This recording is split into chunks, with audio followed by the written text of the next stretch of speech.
That's the cutting? Yeah, it's still green. I don't know if I... Is this a new cutting?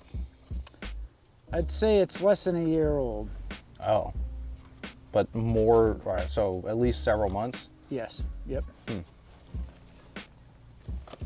Well, it definitely needs more water. Mm-hmm. It's probably getting too much sun. Okay. Like, it's lost its leaves because leaves are the part of the plant where the water gets expelled from. And so in a situation where a plant cannot take, you know, more water up from its roots than its leaves are letting go of, it'll just drop its leaves. And then also moringas are susceptible to frost. It's got a little bit of new growth right there. I wonder if that's new. But definitely more water. Maybe take it up by the house in the shade. Okay. This one's still got its leaves. Still real dry. Definitely needs more water. It looks like there's worm castings in this pot actually. Okay. But it's still hanging in there. Really, I just get these in the ground. Some purslane growing up through the side of that. Now these want some shade too? No, Moringas like full sun. Full sun, okay. Yeah, they're an African tree. They're from West Africa. So they can actually handle drought. And what they'll do in those drought situations is drop their leaves and, you know, keep their roots alive so that when the water comes back, then they can, you know, sprout new growth. But it's the miracle tree. It is. Well, and the whole thing's edible. I'm growing a couple of these out this year in my annual garden, and my plan, I'm gonna be eating the leaves off of it through the summer because Florida summers, it's really, there's not many greens that can be grown. So Moringa is a great one. And then if I can get it to, once the seeds start to set, the young green pods can be eaten like fresh snap peas. So I'm gonna be harvesting that.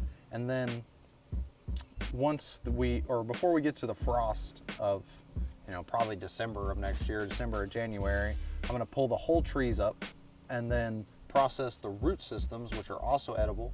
And I'm told tastes a lot like horseradish. So I'm gonna give that a try and just go through the full experience of the moringa, you know, planting the seeds, harvesting the leaves, eating the new seeds, and then, you know, eating those roots too. So you're kind of full cycling through a moringa rather than let it... Right, I'm growing it as an annual instead of a perennial, just because my garden, I'm limited on space. I'm not gonna grow moringa there forever. And I just wanna, you know, I'm testing them out this year. I mean, I've seen these things 25 feet tall. Well, they'll get that tall in 2 years. Even the one that the guy has around the corner, you can see he's cut it easily 20 times and it still has dozens of branches coming out of it. So what I recommend to people growing moringa, because you're typically growing it for the leaves, if you're growing it for harvest. And so if you just let it grow, those leaves are gonna be out of your reach within a year.